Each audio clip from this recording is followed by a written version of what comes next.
everyone, I hope y'all are having a great day, and today I'll be reviewing Moxie by Mathieu. So the first thing that caught my eye about Moxie was that it was blurbed by Amy Poehler, and if you don't know this about me, I love Amy Poehler, mainly because Parks and Rec is my favorite show of all time. Amy Poehler, as Leslie Knope, has been my phone background for years. Like, you'd be hard-pressed to find a better marketing strategy for me than putting Amy Poehler's approval on a book. So the second that I saw that Amy Poehler had blurbed Moxie, I knew that I had to read it. I didn't know when, but like I was going to read it eventually, and I finally got around to it. So Moxie is a young adult contemporary novel about a girl named Vivian who lives in East Rockport, Texas, which is pretty close to where I live, so that immediately piqued my interest. I've read nearly no books set in South Texas, so to see a setting so familiar to me was very, very cool. And in Vivian's school, a lot of the boys are misogynistic and sexist, and they belittle women in any way that they can. They use a lot of derogatory language, and they sexually harass these girls. And because a lot of these boys that are being these kinds of perpetrators are football players, and in this small town, high school football is like a religion,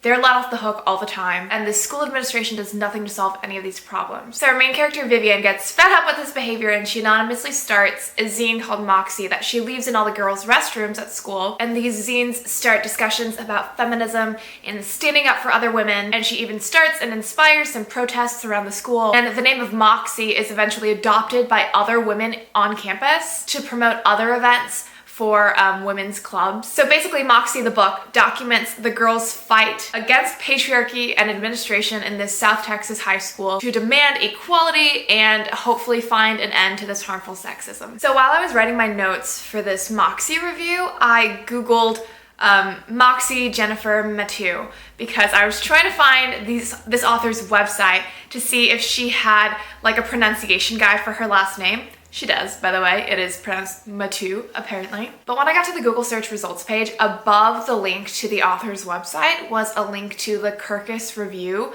for Moxie. And I don't often read other reviews before writing notes for my own review unless I'm purposefully seeking out other reviews for some sort of research. But I clicked on it and I read it anyway.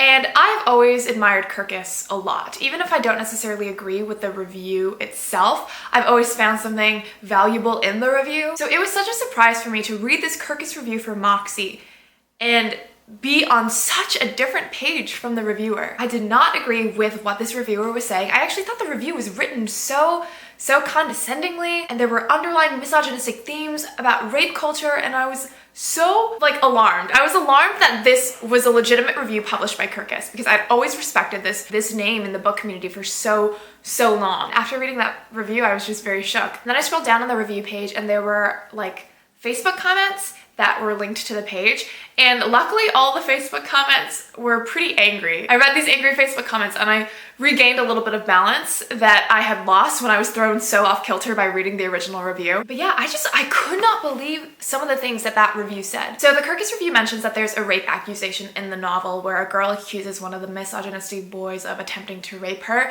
and Vivian gets mad at her boyfriend when her boyfriend suggests that the girl might be lying. I don't know, I think all feminists would agree with Vivian and get mad if someone is trying to discredit a victim, because that is just a very classic example of removing agency from a woman and enforcing the patriarchy. But no, this Kirkus reviewer gets mad at Vivian for getting mad at her boyfriend for exhibiting the perpetuation of rape culture. I'm sorry, buddy, but if you are incorporating rape culture into your professional reviews, I think maybe it's time to go back to school, get educated, take a couple of women and gender studies classes, open up your eyes a little bit, take off your patriarchy goggles. Oh, do I sound a little angry? Maybe it's because there are so many countless women out there, countless sexual assault victims in general out there, who feel afraid to speak up about their stories because people like you are trying to deny their truths. Oh yeah, the world is so good. This reviewer also writes, further, the novel fails to educate readers that qualified police investigators,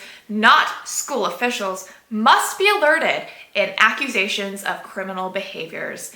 Now, I can't speak for other universities, and I certainly cannot speak for this East Rockport High School, but I can speak to my own personal experiences. I'm a student at Vanderbilt University, and at Vanderbilt, you can go to a school official to talk about these things, and that counts. You can go to a counseling center, you can go to your resident advisor, your RA, you can go to your ViewSceptor, which is your first-year mentor. You can go to countless people on campus who are considered mandatory reporters and talk to them about this experience. And among all of this information sharing, it is still within your right to decide whether you want this information to be relayed to the police for them to file a formal accusation and for them to follow up with an actual investigation. So no, Kirkus reviewer, I don't agree with you there either. If you've read Moxie, I want you to read this Kirkus review and let me know what you think. You're allowed to agree. That's fine. I definitely do not agree, but I'm just curious. I want to know your thoughts on it. If you haven't read Moxie, I don't want you to read this review because I don't want this to unnecessarily skew your perception of the book. But that is enough about that Kirkus review. I'm going to focus on my own thoughts now. Like I mentioned before,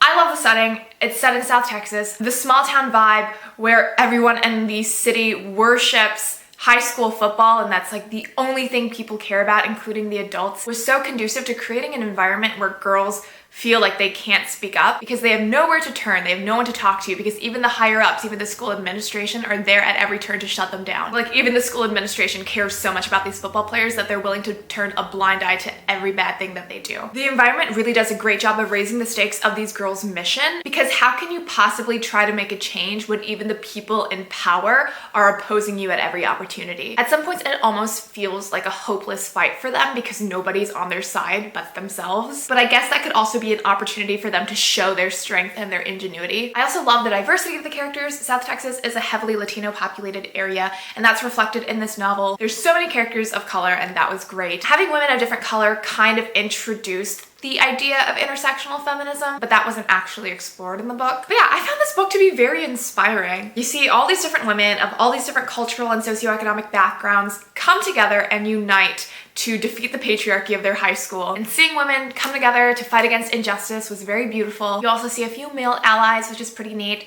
But here's the thing about allyship, right? You're not the star of the show. You use your position of privilege to amplify the voices of a marginalized community, and you step back when you're required to. So Seth, Vivian's boyfriend in the book, wasn't a perfect ally, but he does a really, really great job of continuously learning. He's very well-intentioned, and he, like everyone in real life and everyone in the book, makes mistakes, but he learns from those mistakes, and he's constantly evolving and getting new information and changing his perspective. And I think that was really realistic and also just very, very well depicted. And yes, feminism is about equality, and it's something that should be endorsed by all genders, and I'll admit that that all gender part isn't very well represented in the book, but I'm letting it slide because the girls in this novel need self-empowerment among their own female population much more than they need male allyship. But yeah, Moxie feels like a very, very fun introduction to feminism. Feminism is an extremely rich and nuanced discussion with so much involved in it that you could study it for your 4 years of undergrad and you'd still only know a fraction of the topic. So it would be really unfair to expect one young adult novel to encompass a comprehensive discussion on feminism. So I think Jennifer Mathieu does a pretty good job of laying down a solid foundation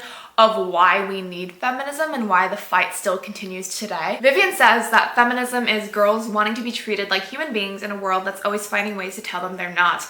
And I think that's pretty beautiful. I think that's pretty accurate. These girls in the book, these Moxie girls, they're not man-hating monsters. Vivian has a very healthy romantic relationship with a boy throughout the entire book. So these Moxie girls are not about hating men. What they do hate, however, are double standards and misogyny and sexual assault, and I'm sure that's something that everyone can understand. I don't think this is a perfect book by any means. I do think that the plot lags at some times. I didn't really care for the romantic relationship between Vivian and Seth because I didn't find that much chemistry between the two, but I do appreciate the significance of their interactions. I do think that the writing doesn't always sound very teenager-y, but overall, I think Moxie is a great, marvelous read. It tells the story of beautiful, powerful, extremely brave young women who are trying to make themselves heard in an environment where everyone is socialized to keep their eyes and ears shut. I find Moxie to be inspiring and galvanizing and heartwarming, and if you love women, which you should, I would recommend reading this. Or if you're feeling a little ballsy, you can gift it to someone who thinks that we're in a post-feminist state. If you've read Moxie, please let me know your thoughts on it. I would love to know. And if you haven't read Moxie, I'd recommend it. Amy Poehler approves of it, and so do I. Thanks so much for watching. I hope you'll have a fantastic day and happy reading. Bye!